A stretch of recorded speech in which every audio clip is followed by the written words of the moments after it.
오늘 성경 말씀은 가나안 땅을 정복하고 땅을 분배하는 과정입니다. 땅을 분배하면서 제비뽑기를 합니다. 아마 제비뽑기를 하지 않고 가나안 땅 정복하면서 전투의 업적에 따라 땅을 분배했다면 그 과정에서 대판 싸움이 나서 지파 간 전쟁이 있었을지 모릅니다. 우리가 더 잘했다, 우리가 더 잘했다, 이런 싸움이 나는 겁니다. 그리고 하나님이 땅을 임의대로 여호수아가 분배하는 결정권을 맡겠다라면 아마 계속 여호수아 주변에는 로비하는 사람들이 많아가지고 노년에 편하지 않았을 겁니다. 무엇보다 어떻게 분배를 한다고 해도 분배에 대한 결정에 불만 가지는 사람들이 분명히 있을 것이기 때문입니다. 그래서 하나님이 땅 분배로 정한 법칙은 제비뽑기입니다. 한국 교계에서도 한동안 선거할 때 제비뽑기로 교단 총회장을 뽑는 그런 방안을 시도했던 일이 있습니다. 어느 정도 자격 조건이 구비된 사람들이면 여러 사람을 모아놓고 그 사람들이 제비를 뽑는 거예요. 앞으로 교회에서도 장로 권사 세울 때 공천위원회에서는 기본적 자격이 있는 사람 여러 명을 정해놓고 그분들이 나와서 뽑히면 권사도 하고 장로도 하고 그렇다면 우리가 권사 장로 세우는 일로 에너지 소모할 일 별로 없을 것 같아요. 그리고 그 과정에서 불만 가지는 사람들 생기는 일도 없을 거고 제비 뽑게 되니까 담임 목사가 자기 측근만 장로 세웠다, 권사 세웠다, 시비 걸리는 일도 없을 것 같아요. 교인들도 신경전 벼를 필요 없고 네 편 내 편 당파 줘가지고 파당하고 서로 정치하는 일 없을 테니까 아주 속편한 제도가 아닐까 생각을 해봅니다. 갈렙은요, 누구보다 권리 주장할 수 있고 권력 행사를 할 수도 있는 사람입니다. 그런데 그러질 않습니다. 유다 지파의 대표격으로 여호수아에게 그날에 여호와께서 말씀하신 이 산지를 내게 주소서 요구합니다. 다른 지파들은 제비 뽑으려고 그러고 내가 좋은 제비 뽑아서 좋은 땅을 차지하겠다 이렇게 기대에 부풀어 있는데 갈렙은 40년 전에 하나님 약속하신 그 땅 달라. 근데 그 땅이 뭡니까? 산지라고 했습니다. 헤브론 땅 산지인데 해발 3,000피트가 넘는 산지예요. 좋은 땅을 달라고 하지 왜 산지를 달라고 합니까? 12절에 보면 당신도 그날에 들으셨거니와 그곳에는 아낙 사람들이 있고 그 성읍들은 크고 견고할지라도 여호와께서 혹시 나와 함께 하시면 내가 필경 여호와의 말씀하신 대로 그들을 쫓아내리이다. 이스라엘 민족이 치러야 할 마지막 전투를 갈렙이 나서서 유대 지파를 이끌고 참전하겠다는 겁니다. 좋은 조건의 땅을 달라고 하면 문제가 돼요. 다른 지파들이 시비 걸 수 있는데 전투를 치러야 차지할 수 있는 그 땅을 달라고 하니 여호수아는 물론 다른 지파들이 불평할 수가 없는 겁니다. 아무도 가려고 하지 않는 땅, 아무도 가지지 않으려고 하는 땅, 갈렙은 달라고 요구하고 있습니다. 갈렙은 사실 이스라엘 유다 지파 가운데 적통이 아니라 살려고 기어 들어온 귀화민입니다. 이스라엘에 기여할 때 유다 지파에 속하였고 모세가 가나안 정탐꾼을 12명 선정했을 때 뽑힐 수 있었던 실력으로 인정받은 사람이에요. 태생적으로는 불리한 조건을 가졌지만 실력으로 인정받은 사람이라고 해도 과언은 아닐 겁니다. 그런 갈렙이 여호수아와 함께 가나안 땅에 들어갈 특권을 가지게 됐고 기업을 물려받아야 할 사람들 가운데 가장 나이가 많으면서도 자기는 세상적인 조건으로 좋은 땅 원치 않는다는 겁니다. 하나님이 약속하신 그 땅을 달라 하는 겁니다. 갈렙이 올라가겠다고 하는 그 땅에는 아낙 사람들이 살고 있습니다. 성경에 나오는 종족 중 가장 전투력이 강한 거인족이 아낙족이에요. 그리고 그 사람들이 사는 성은 견고하다고 했습니다. 제정신 가진 사람들이라면 이런 땅 달라고 하지 않을 겁니다. 물론 하나님이 약속하셨지만 이런 경우에 제비뽑기 한다고 하면 슬그머니 자기도 제비뽑기에 참여해서 좋은 땅 가져도 아무도 불평하지 않을 겁니다. 그런데 하나님이 약속하신 땅, 40년 전 그 땅, 산지라도 땅을 달라는 겁니다.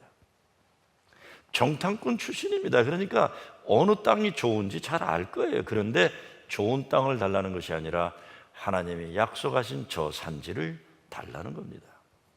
왜 그랬을까요? 갈렙은 일편단심으로 오직 하나님 뜻을 지키려고 했습니다. 하나님 말씀 순종하는 인생 살기를 소원했습니다. 당연히 아브라함과 롯의 이야기도 들었을 거예요. 그렇죠? 롯은 눈에 보기 좋은 땅을 자기가 먼저 선택했지만 그 땅은 소돔과 고모라라고 했습니다. 아브라함이 그랬던 것처럼 갈렙은 사람 눈에 보기 좋은 땅 선택하기보다 하나님이 약속하신 헤브론 그 땅이 복된 땅이라고 믿었던 겁니다. 40년 전 모세가 증인을 서고 하나님이 갈렙에게 약속하신 그 땅을 원합니다. 하나님이 말씀하신 그리고 약속하신 그대로 살겠다는 것입니다. 이 산지는 이스라엘 민족이 해결해야 되는 아직 정복하지 못한 땅입니다. 이런 민족의 큰 숙제를 늙은 갈렙이 책임지겠다고 나서는 겁니다. 그런 사람이 다른 사람들이 불평할 수도 없고 미안할 수밖에 없습니다. 미안한 것만 아니라 아마 젊은 사람들이 정신이 번쩍 들었을 거예요. 야, 우리 민족 중에 저런 어른이 계시는구나. 다른 사람들은 모두 이익관계에 집착하고 어떻게 해서라도 자기 것 먼저 챙기려고 욕심 부리는데 우리 가운데 하나님 뜻만을 간구하는 어른이 계시구나. 감동받고 도전받는 겁니다. 로버트 블라이 미국 시인은 미국 현대사회를 평가하면서 곁눈질에 익숙하고 자기 눈높이 이상을 보지 않으련다, 그런 시대라고 했어요. 그런가 하면 리처드 포스터는 이 시대에 필요한 사람은 깊은 사람이라고 했어요. 깊은 사람이다. 생각이 깊은 사람입니다. 다 같은 맥락입니다. 사람들이 눈에 보이고 손에 잡히는 즉각적인 이익관계에 너무 익숙하다는 겁니다. 자기 이기적인 이익에 발려와서 하나님이 원하시는 믿음의 원칙을 소홀히 한다는 겁니다. 인간관계도 피상적이라는 거예요. 신앙생활에도 깊이가 없다는 겁니다. 깊은 영성을 위해 영적 생활의 훈련이나 말씀에 순종하면서 변화되는 거룩한 고뇌가 없이 그냥 자기 편리와 자기 수준의 곁눈질에 익숙하다는 겁니다. 우리 교회에 필요한 리더들도 그렇고 저와 여러분이 노력해야 할 신앙의 모델도 이런 모습일 거예요. 위를 바라보는 어른, 생각이 깊은 사람, 이런 사람이 되는 거죠. 믿음의 조상 아브라함은 눈에 보기 좋다고 소돔과 고모라를 택하지 않고 눈에 보기에는 부족하고 척박하지만 하나님이 약속하신 그 땅이기 때문에 헤브론을 택했습니다. 헤브론은 살기 쉬운 땅이 아니었습니다. 그런데 갈렙이 인생 후반기에 아브라함이 택한 땅 헤브론을 염두에 두고 이 산지를 내게 주소서. 어디에서 이런 마음이 나왔겠습니까? 12절에 보게 되면 후반부에 이렇게 되어 있어요. 여호와께서 혹시 나와 함께 하시면 내가 필경 여호와의 말씀하신 대로 그들을 쫓아내리이다. 여기서 혹시 나와 함께 하시면이라고 되어 있지만 사실을 말씀의 뜻을 풀어나가면 원뜻은 나와 함께 하시기 때문이라는 뜻입니다.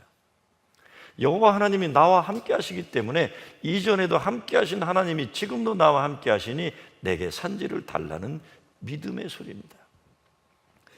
멋있는 개척 정신이에요. 개척해서 땀 흘려야 하는 산지를 달라는 것입니다. 저는 가끔 한국에서 온 지 얼마 안 되는 분들에게 미국 생활 만만하지 않습니다라는 말을 많이 합니다. 미국에 와서 살려면 각오 단단히 하고 살아야 하기 때문에 그렇습니다. 미국 그리 만만하고 호락호락한 나라 아닙니다. 얼마 전에도 한국에서 온 지 몇 년 안 되는 목사가 이민 목회 어렵다고 만나기만 하면 불평을 해요. 제가 좀 쓴소리를 했어요. 아니 어떻게 언어와 문화가 다른 미국 땅에 와서 목회하면서 쉽게 거저먹을 생각했냐 그랬어요. 이 털도 안 뽑고 먹을래냐 그랬어요. 네? 영어가 안 되면 더 열심히 기도할 뿐 그것밖에 없어요. 힘들면 더 노력하는 것밖에 없습니다. 미국의 뒤를 봐줄 백이 없으면 더더욱 하나님 백 단단히 붙잡는 거예요. 억울하면 출세해라 뭐 그런 말 하려는 게 아닙니다. 저는 미국 생활 쉽게 생각하지 말라는 겁니다. 미국 국가 마지막 부분에 보면 Land of Free, Land of Brave란 말이 나와요. 그렇죠? 미국 국가에 보면 자유의 땅, 용감한 자들의 땅이라고 되어 있는데 이것은 척박한 황무지를 개척해 나가고 나라를 지키기 위해 목숨 바치는 용기 있는 사람들이 지켜나가는 나라라는 겁니다. 미국 대표적인 앵커맨이었던 탐 브로커가 오늘날 미국 80 중반 이상 세대를 지칭하면서, 사실 5, 6년 전에 쓴 책이니까 그때 80세대라는 게 지금 80 중반이라고 제가 바꾼 겁니다. 그 80 중반의 세대를 The Greatest Generation이라고 했어요. 위대한 세대다. 미국의 80 중반 세대들이 헌신하고 희생한 그 열매를 지금 이 시대가 먹고 있는 걸 알아라 그랬어요. 왜 80 중반의 미국 세대를 위대한 세대라고 그런 말합니까? 그가 이렇게 표현합니다. 이 세대는 자기 자신의 이익과 편리를 먼저 생각하지 않고 나라를 위해, 교회를 위해, 가정을 위해 희생하고 헌신할 줄 알았던 세대라고 했어요. 다시 말씀드립니다. 자기 이익과 편리를 먼저 생각하지 않고 지금 85세 넘은 세대를 얘기합니다. 미국에 나라를 위해, 교회를 위해, 가정을 위해 희생하고 헌신했던 세대다. 그 세대들의 헌신의 열매를 지금 세대가 먹고 있다는 겁니다. 미국 생활 오래 하신 분들 다 동의하겠지만 미국이란 나라에 살면서 거저되는 일 기대하지 못하고 오늘까지 왔을 겁니다. 거저됐습니까? 아닙니다. 우리 교회가 창립 40주년 맞이하지만 40년 전, 50년 전 미국에 와서 살아야 한 이민자들 가운데 부모가 부자를 해서 유산 받고 태평양 건너온 사람들 누가 있습니까? 그 옛날에 누가 자리 펴놔서 자리를 다 펴줬기 때문에 자리 잡고 사는 사람이 누가 있는 겁니까? 저희 가정이 70년대 초반 이민 왔을 때만 해도 가족당 대한민국에서 미국에 가져오신 미국 돈의 한계가 300불이었어요. 의정부에 저희 양옥집이 하나 있어서 그 동네에서 그래도 괜찮은 집이었는데 그 집을 판 돈이, 우리 아버지는 와 계셨고 우리 5식구, 4식구죠. 4식구 빨간 놀스웨스트 비행기 값하고 다 똔똔으로 됐어요. 어떻게 집 한 채하고 비행기 값하고, 그것도 원웨이 비행기 값하고 마주친 거예요. 그 정도로 70년대 우리나라는 화폐 가치가 없었고 미국은 높았던 거예요. 그러고 미국에 왔지 않습니까? 미국은 개척자의 정신으로 살지 않으면 미국의 강점이 살아나지 않는 나라입니다. 갈렙이 인생 후반기에 다시 개척을 하겠다고 여호수아에게 부탁한 것을 보면서 우리들도 정말 정신 바짝 차리고 살아야겠다는 도전을 받지 않을 수 없어요. 시시하게 살 수 없습니다. 때로 우리가 우리 스스로를 광야로 내몰아야 돼요. 편한 거 좋아하지 말고 나가야 됩니다. 거기서 하나님 함께 하심, 능력 주심을 경험해야 되기 때문에 그렇습니다. 이 산지를 내게 주소서. 그 산지에 거인들이 살고 있고 산지에 성읍들이 크고 견고할지라도 하나님이 나와 함께 하시니 내가 그들을 쫓아내리이다.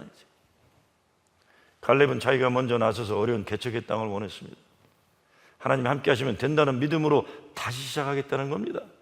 신명기 1장에 보면 36절에 갈렙에 대해 이런 기록이 있습니다. 오직 여분네 아들 갈렙은 온전히 여호와를 순종하였은즉 그는 그것을 볼 것이요 그가 밟은 땅을 내가 그와 그 자손에게 주리라.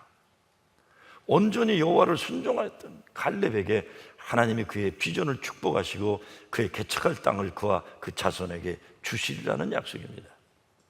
이 산지를 내게 주소서. 갈렙에게는 편안한 땅을 차지할 특권이 있었습니다. 그러나 자기 후손들을 위하여 오히려 편한 땅을 택하지 않고 산지를 택합니다. 갈렙이 누굽니까? 다른 10명의 정탐꾼들이 그 가나안 땅을 보고 그들을 보니 우리들은 메뚜기 같다고 할 때에 오직 갈렙과 여호수아만이 오직 여호와를 거역하지 말라, 그 땅 백성을 두려워하지 말라, 그들은 우리의 밥이다, 그들의 보호자는 그들에게서 떠났고 여호와는 우리와 함께 하시느니라, 그들을 두려워 말라라고 외쳤던 인물이에요. 자기 인생을 세상적인 기준으로 보기를 거부하고 하나님의 뜻으로 보기로 결단한 인물이었어요. 하나님이 자기를 필요로 하시면 하나님의 위대한 일에 쓰임받기를 갈망했던 인물이 갈렙입니다. 근데 갈렙이 구한 헤브론이란 땅 이름에 담겨져 있는 다른 뜻이 또 있어요. 헤브론은 교통, 펠로십이라는 뜻이 있어요. 의미적으로 생각해보면 하나님과 교통함이 있는 땅이라는 겁니다. 하나님과 교통의 땅은 하나님의 형통함을 입는 땅을 얘기합니다. 그래서 아브라함의 영적 체험으로 말하면 세겜에 떠나죠. 세겜은 능력을 의미합니다. 세겜에서 그 다음에 베델로 갑니다. 베델은 하나님의 집, 하나님이 함께 하심의 땅인데, 베델에서 헤브론으로 갔다는 건 이제는 하나님의 교통이 있는 땅으로 전진해 나갔다는 뜻입니다. 믿음의 사람에게 주어진 최상의 기업은 하나님과 통하는 교통의 자리입니다. 갈렙이 사모한 것은 이것입니다. 개척하려면 힘들고 어렵겠지만 하나님 약속한 땅, 하나님과의 만남 있는 땅을 그는 갈망한 것입니다. 여러분, 우리가 세상 살아가면서 시시하고 비겁한 인생 사는 것도 우리의 결단입니다. 나는 시시하고 비겁하게 살리라 사는 거예요. 하나님에 의해 위대하게 쓰임받게 되어 살겠다는 것도 우리의 결단입니다. 하나님이 우리를 하나님의 걸작품으로 만드시기 원하시는데 졸작품 되겠다 하면 할 수 없는 겁니다. 결단하고 사는 겁니다. 그렇게. 어떤 성사학자들의 견해에 따르면 갈렙은 유다와 다말 사이에 태어난 베레스의 아들 헤스론의 뿌리라고 설명하고 있어요. 이 견해를 한번 받아들인다면 정말 갈렙이라는 사람은 보잘것없는 가문의 부끄러운 집안 출신이라는 겁니다. 근데 그는 출신 성분 때문에 자기 인생이 결정되도록 하지 않고 믿음으로 인생의 미래를 열어간 사람입니다. 이민자들인 우리 개척자 정신을 놓치면 안 됩니다. 길이 없으면 길을 만들어서 나만 사는 것이 아니라 내 뒤를 따라올 젊은이들에게 길을 열어놓는 어른이 되는 것입니다. 길을 만드는 어른이 되어야지 길을 가로막거나 길가에서 싸움 잘하는 어른들 되지 말아야 합니다. 여러분, 어린아이들이 싸우면 잘한다, 싸우면 키 큰다, 그럴 수 있어요. 그렇죠? 나이 든 사람들이 싸우면 어떻게 해야 되죠? 그거요? 노인들이 동네 길목 가로막고 깡패들처럼 말하고 몸짓하고 그러면 조선말로 뭐라고 하는지 모르겠어요. 그거요. 노인들이 길가 가로막고 깡패처럼 하면 그걸 뭐라고 해야 되냐? 그것도 교회에서 그러면 그걸 어떻게 설명합니까? 그거를 우리말로 그걸 뭐라고 그래야 되는 겁니까? 설명할 길을 모르겠어요. 저는 갈렙처럼 비전을 가지고 믿음 가지고 개척해 나가야 돼요. 그게 어른입니다. 사실 갈렙 입장이라면 노년에 이른 여호수아 물러내고 2인자니까 내가 이제 지도자 되겠다, 그럴 수도 있었을 거예요. 그러지 않고 오히려 저 산지를 내게 주소서 올라가는 겁니다. 갈렙의 신앙은 문제에 집착하지 않고 하나님을 바라본 신앙입니다. 여러분에게 하나님이 남겨두신 마지막 산지가 있을 거예요. 저와 여러분이 올라가야 할 산이 있을 겁니다. 저는 오늘 갈렙이 이 산지를 내게 주소서 여호수아에게 부탁한 이 말이 우리 교회의 중요한 도전이라고 생각합니다. 우리 교회도 과감하게 높은 목표를 세우고 산지로 올라가야 돼요. 쉽게 살아갈 생각이 아니라 어려운 도전을 감당하려는 믿음의 용기를 가져야 되는 겁니다. 갈렙은 지금 이스라엘 민족이 마지막으로 넘어야 할 또 다른 여리고성 앞에 서 있습니다. 헤브론의 거인 아낙 자손들은 이스라엘 민족이 넘지 못한 장벽이에요. 블레셋의 거인 골리앗이 이스라엘 민족을 가로막은 장벽이었을 때 어린 다윗이 그를 쓰러뜨려서 그 민족의 새 역사를 열어간 것처럼 이제는 늙은 갈렙이 이스라엘의 민족의 새 역사를 위해 아낙 자손이 있는 헤브론을 가는 겁니다. 갈렙은 하나님의 말씀에 의지해서 남은 인생의 마지막 전투를 치르려고 결단합니다. 사도행전에 보면 성령이 임하면 늙은이가 꿈을 꾼다고 했습니다. 우리들에게, 우리 교회에 꿈꾸는 늙은이가 필요한 겁니다. 젊은이들은 상상도 못하는, 겁이 나서 엄두도 못 내는 산지를 올라갈 꿈꾸는 늙은이들이 필요한 겁니다. 저는 요즘 목회 스태프들에게 가장 많이 하는 잔소리가 쓸데없는 일로 시간 투자하지 말라는 겁니다. 우리 교회가 정말 예수 잘 믿고 예배 잘 드리는 교회 되는 것에 에너지를 집중하자는 거예요. 정말 우리가 정신 제대로 차리지 않으면 교회요? 웃기는 동네 만들기 얼마나 쉬운지 몰라요. 쓸데없고 헛된 일로 중내산내 싸우다가 교회 망가뜨리고 사람 망가지고 우습게 되기 십상입니다. 그렇게 시시하게 인생 허비할 여유가 우리에게는 없어요. 예수가 그리스도심을 증거하는 일에 바빠야 하고 예수님 마음을 가지고 사랑하는 일, 예수님 뜻에 따라 이 시대 이 세상을 하나님 나라로 만드는 일에 쓰임받기에도 모자라고 벅찬 인생입니다. 가나안 땅에 들어와서 모두들 자기 것만 챙기려고 하는데 갈렙은 하나님의 뜻을 생각하고 마지막 남은 인생 하나님이 기뻐하시는 일을 위해 쓰임받고 살다 가고 싶은 거예요. 우리 교회도 그렇고 저와 여러분도 그래야 할 겁니다. 14절에서 갈렙이 헤브론을 기업으로 얻을 수 있었던 것은 그가 온전히 쫓았기 때문이라고 했어요. 14절만이 아닙니다. 7절, 8절, 9절, 14절 다 갈렙이 하나님만 온전히 쫓았다고 합니다. 어차피 한번 살다 갈 인생 예수 믿었으면 정말 온전히 믿으면 좋겠습니다. 온전히 믿기도 바빠요. 교회를 온전히 주의 몸된 교회로 세우기도 바쁜데 다른 거로 바쁘지 마시기 바랍니다. 사랑하기도 바쁜데 미워하기, 용서하기도 시간이 부족한데 계속 미워하고, 그럴 만한 여유가 없어요. 더 이상 이 시대의 교회들이 세상에 지탄받는 못난 동네가 되면 큰일 납니다. 자랑스러운 주님이 기뻐하는 교회를 만들기 위해서 우리가 척박한 땅이지만 내 개인적인 생각, 개인적인 경험, 개인의 욕심과 편견을 다 내려놓고 올라가야 하는 거예요. 올라가야 돼요. 그래서 요한웨슬레는 감리교인들에게 소원한 것이 almost Christian이 아니라 altogether Christian을 원했었어요. 적당히 그렇게 보이는 almost Christian 되지 말자는 거예요. altogether 온전한 크리스천 되자. 내가 권사면, 내가 장로면, 내가 목사면 적당히 그럴듯해 보이는 권사, 장로, 목사 되지 말고 온전한 권사, 장로, 목사 되자는 겁니다. 갈렙이 산지를 달라고 했다면 아펜셀러와 언더우드는 조선의 복음화를 위해 쓰임받다가 특히 아펜셀러는 순교를 한 겁니다. 지금으로부터 130년 전 1885년 4월에 5일 주일이었는데 미 북장로교에서 파송된 언더우드와 미 감리교에서 파송된 아펜셀러가 인천 제물포항에 같이 도착했어요. 부활의 아침에 인천 제물포항에 내리면서 아펜셀러가 이렇게 기도했습니다. 하나님, 우리는 부활주일에 여기에 왔습니다. 이날 죽음의 철장을 부수신 주님께서 이 백성들을 묶고 있는, 얽매고 있는 줄을 끊으시고 그들로 하나님의 자녀들이 얻는 빛과 자유를 얻게 하소서.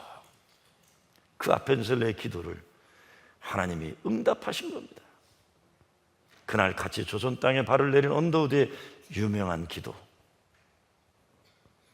오 주여 지금은 아무것도 보이지 않습니다. 여러분도 들어보셨을 거예요. 언더우드의 기도예요. 주여 지금은 아무것도 보이지 않습니다. 주님, 메마르고 가난한 땅, 나무 한 그루 시원하게 자라오르지 못한 땅에 저희들을 옮겨와 심으셨습니다. 그 넓은 태평양을 어떻게 건너왔는지 그 사실이 기적입니다. 주께서 붙잡아 뚝 떨어뜨려 놓은 듯한 이곳 지금은 아무것도 보이지 않습니다. 보이는 것은 고집스럽게 얼룩진 어둠뿐입니다. 어둠과 가난한 인습에 묶여있는 조선 사람들 뿐입니다. 그들은 왜 묶여있는지도 고통이라는 것도 모르고 있습니다. 고통을 고통인 줄을 모르는 자에게 고통을 벗겨주겠다고 하면 의심하고 화부터 냅니다. 조선 남자들의 속셈이 보이지 않습니다. 이 나라 조정의 내심도 보이지 않습니다.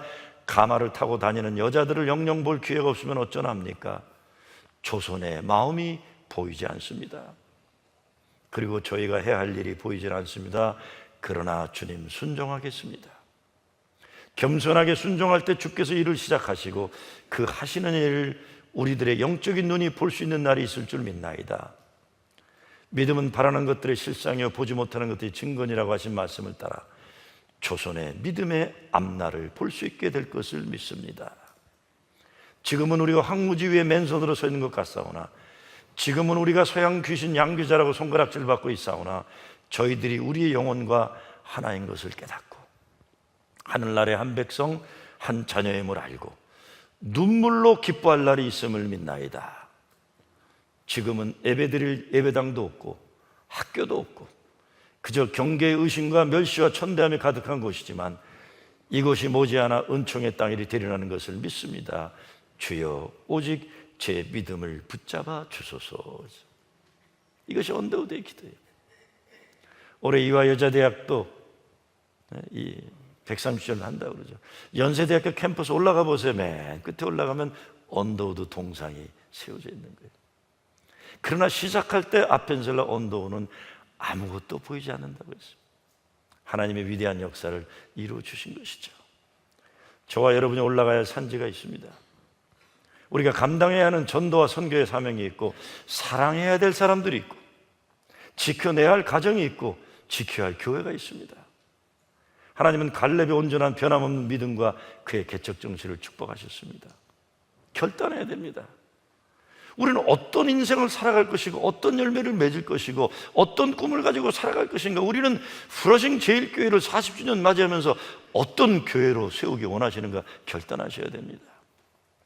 이 시대 부끄러운 교회로 만들어 갈 것인가, 세상 사람들이 볼 때 망신스러운 교회로 망가뜨릴 것인가, 아니면 정말 이민자들의 초기에 어려울 때에 예수 그리스도의 사랑을 가지고 복음을 가지고 이 땅에 복음을 시작했던 40년 생활하면서 앞으로 갈렙처럼 하나님 뜻을 따라 순종하며 올라갈 것인가, 여러분 결단하셔야 됩니다. 더 이상 헛되고 부질없는 과거에 묶여가지고 미워하고 질투하고 시기하고 불만하고 노모 40년 맞이하면서 그 역사는 이제 흘려버리셔야 됩니다. 이제는 소망의 미래, 축복의 미래, 약속의 땅을 향해서 힘들고 거칠고 어렵겠지만 저 산지를 내게 주소서. 이 믿음으로 하나님 약속 믿고 올라가는 여러분 되시길 주의 이름으로 축원합니다.